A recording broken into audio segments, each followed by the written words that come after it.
Construcción Plural. Con la conducción de Fernando Mauri. Construcción Plural. Pura diversidad.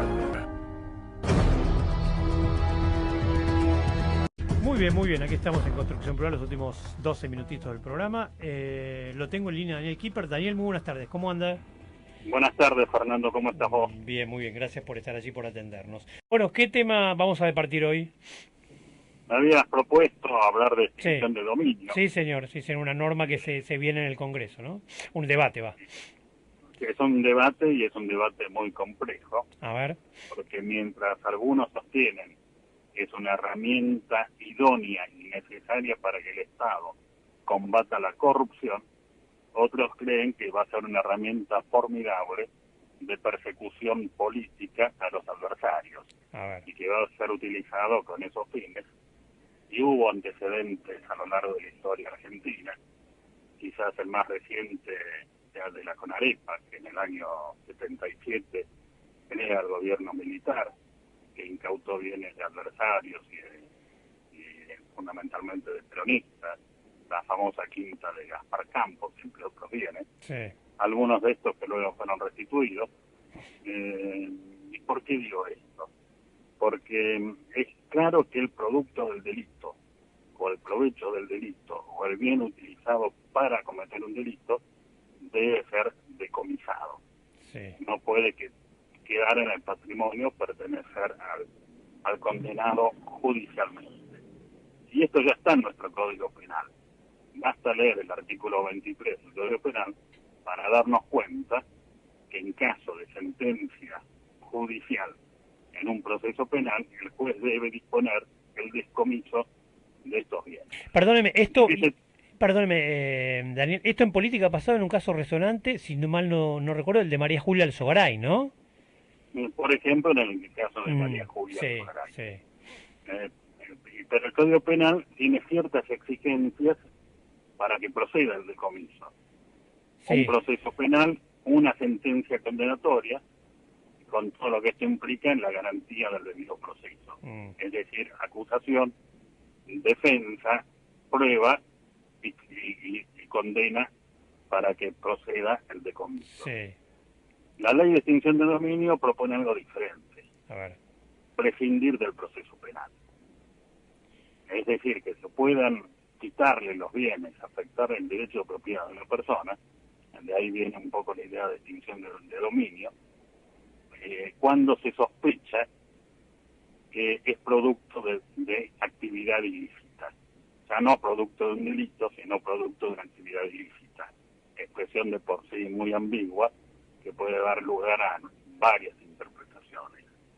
Y es esto lo que está haciendo dudar a muchos senadores de continuar con el tratamiento de este proyecto, y por eso es que no logra salirse de una situación política compleja, porque la bandera, queremos una herramienta para combatir la corrupción, obviamente es una bandera atractiva. Sí, claro. Pero utilizarlo como herramienta para perseguir a adversarios políticos es un tema muy preocupante. En lo puntual, ¿cómo sería? Porque entiendo lo que es lo que plantea usted muy bien hoy en proceso penal, sentencia condenatoria en nuestro Código Penal hoy día. ¿Qué es esto de que con esta nueva normativa que se propone, y lo propone el oficialismo, la sospecha o la denuncia, o sea, ¿cómo entraría a jugar, digamos?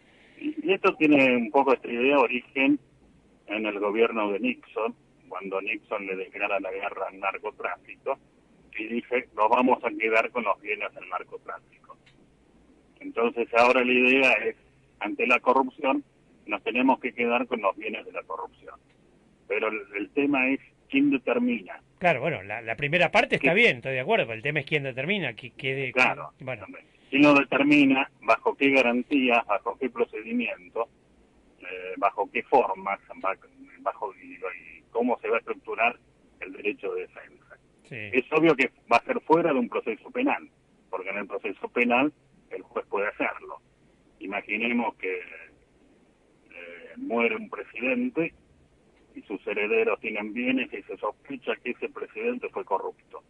La acción penal se extinguió con la muerte de esta persona. Sí. Pero yo sospecho que sus bienes son mal habidos y entonces inicia un proceso de naturaleza civil y le incautó todo su patrimonio. Es esto lo que se está básicamente a grandes rasgos. ¿Y qué apunta? La celeridad, ¿qué apuntamos? A la celeridad sabiendo la lentitud de nuestra justicia y demás, o sea, porque digo, ¿a dónde está apuntando esta iniciativa? A eso seguramente, ¿no? Bueno, puede ser una herramienta de persecución política formidable, porque vivimos en una sociedad donde tenemos jueces que merecen ser juzgados. Sí. ¿No? Lamentablemente es un dato real de la Argentina. Sí. Por otro lado, también vivimos en una sociedad que tiene un gran margen de economía negra. Entonces, hay bienes que a lo mejor son producto del trabajo, pero que no se puede justificar en función de que pertenecen a esta economía negra. Nosotros los abogados permanentemente vemos este tipo de situaciones.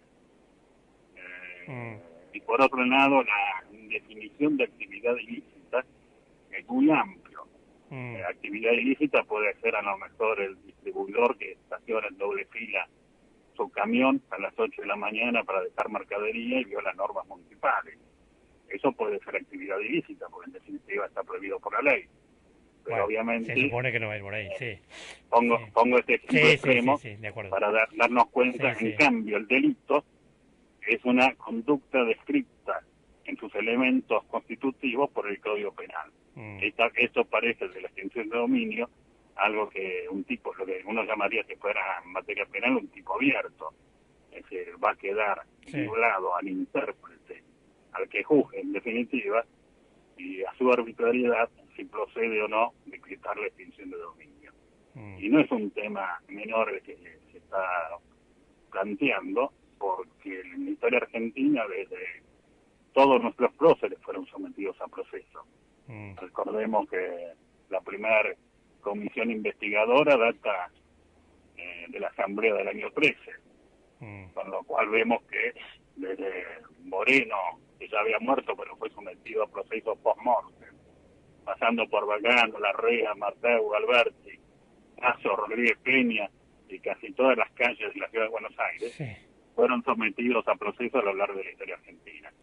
Y procesos que apuntaban básicamente a persecuciones políticas. Esto lo señala con mucho atino el expresidente Frondizi en un libro que escribió estando detenido el año Martín García en el año 1964. Le dedica un capítulo a cómo se utiliza la difamación o las acusaciones de corrupción para atacar al adversario. Bien.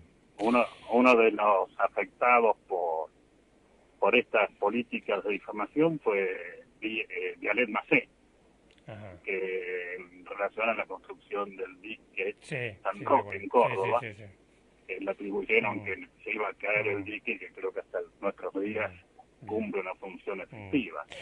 Bueno, Vialet Macé fue quien escribió, recordemos también a principios del siglo XX, un informe sobre la situación de la clase obrera, donde describía el nivel de pobreza que había en el país. Bueno, al tanto de la peligrosidad, es un muy buen aporte una vez más el suyo, porque la verdad que no se ha hablado mucho, medio superficialmente, es un muy buen aporte creo el de Daniel. Kipper, a ver si efectivamente esto pasa por el Congreso o no, con un impulso del oficialismo y por ahora como resistencia de la oposición, ¿no es así, no? Y después de pasar por el Congreso, deberá pasar por la Corte Suprema, porque sin duda la constitucionalidad de este tipo de normas va a ser cuestionada en ámbito jurídico. Está bien, buen dato. Sí, señor. Daniel, muchísimas gracias como siempre, Gracias a ustedes.